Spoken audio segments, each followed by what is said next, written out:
Kui rääkida ligipääsetuse olukorrast üle kogu Eesti, siis võiks öelda, tihti on öeldud, et ligipääsetavus on halval tasemel või ei ole eriti arenenud Eestis, siis selle väitega nõus olla ei saa ja võiks väita hoopis vastupidist, et ligipääsetuse olukord Eestis on vägagi ebaühtlane ja ei ole ühesugune igal pool. Et näitena võiksin tuua Tallinna linna, kus sellega on tegutsetud aktiivselt üle 15 aasta, alates linna koostööst erinevate puudeliikide MTÜ-dega ja lõpetas sellega, et aastast 2014 töötab Tallinna linnas ligipääsetuse spetsialist Sotsiaaltervishoiuametis, kelle kohustuseks ongi siis jälgida ehitusprojekte, neid kontrollida nõuete osas ja käia kohal valminud hoonetes ja kontrollida nüüd siis projekti nõuete järgimist valminud hoones.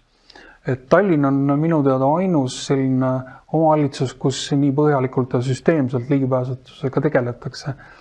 selle töötaja olemasolu näol. Et Eesti teistes suuremates linnades ma tean, et jälgitakse ka seda ligipääsetavuse nõuete täitmist, kuid erinevalt Tallinnast ei tööta seal puudega vastava erialase oskusega puudega inimene ja see kontrollime jälgimine võib olla ka pinnapealne kohati ja väiksematest omavalitsustest pole mõtet üldse rääkida, et seal see tase ei ole kindlasti väga hea. Oma enda kogemusega Tallinna linnas töötades ma võiks öelda, et see projektide kontrollimine, pidev suhtlemine projekteerijatega, arhitektidega on tegelikult toiminud ka koolitusena, kus siis vastavad organisatsioonid, projekteerimisorganisatsioonid on saanud kogemusi sellega tegelemiseks ja et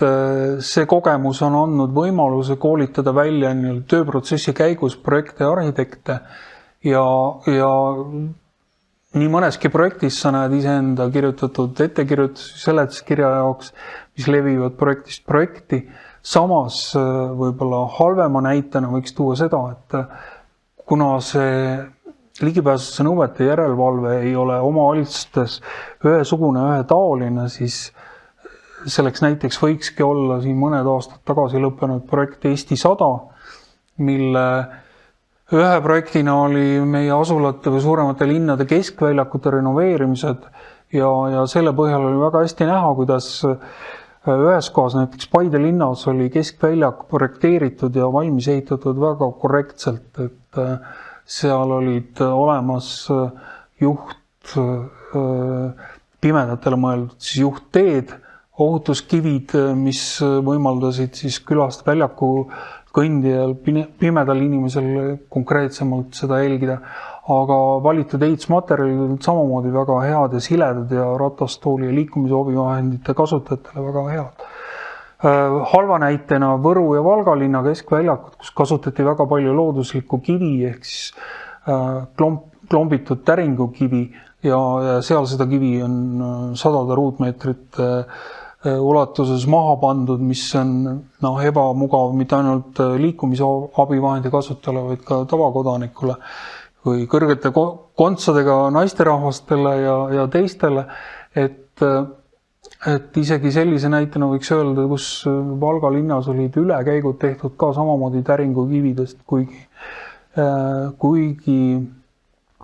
kehtiv siis ligipääsetavuse määrus ei luba ülekäigul ebatasast kivi kasutada.